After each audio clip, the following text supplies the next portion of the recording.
Overcoming barriers to communication.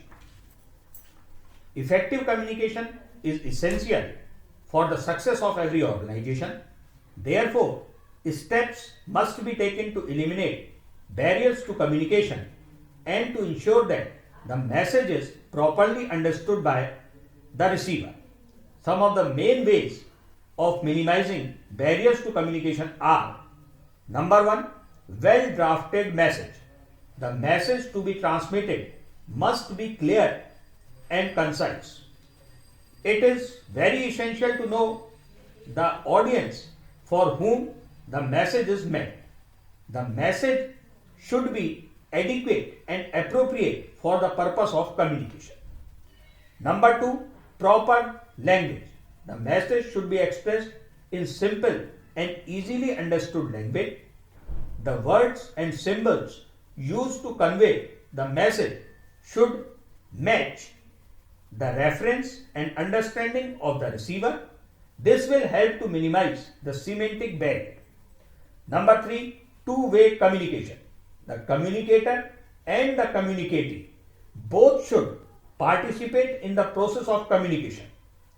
It should be a two-way traffic involving both telling and listening. Sharing of information helps to improve understanding. Number four, sound organization structure. The chain of command should be short as to speed up the flow of information. The authority and responsibility of every position should be made clear. The flow of communication should be regulated to avoid communication overload. Appropriate channel and media of communication should be used.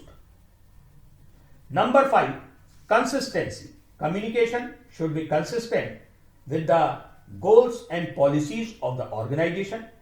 There should be no contradiction between words and action. Number six, empathetic listening.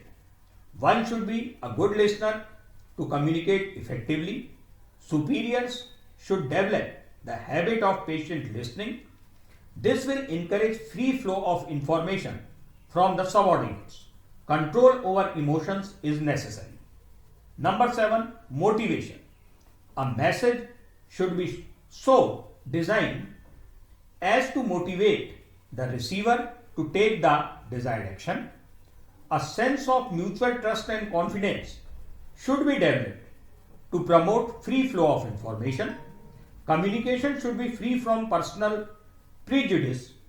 It should take into consideration the viewpoint and interest of the receiver. Number eight, gestures and tone. Words in the message must be reinforced through appropriate gestures or facial expressions. The tone used should take into account the physical environment and human conditions. Number nine, grapevine. Informal channels of communication should be used intelligently to supplement formal communication. Multiple channels should be used. Number 10, feedback. Communication is complete when the response or reaction of the receiver becomes known to the sender. Therefore, the receiver should be encouraged to express his reaction. The feedback should be analyzed and used to improve future communication. Number 11, open door policy. Managers should keep their doors open to encourage employees to communicate. Management, by walking around, will also facilitate informed communication.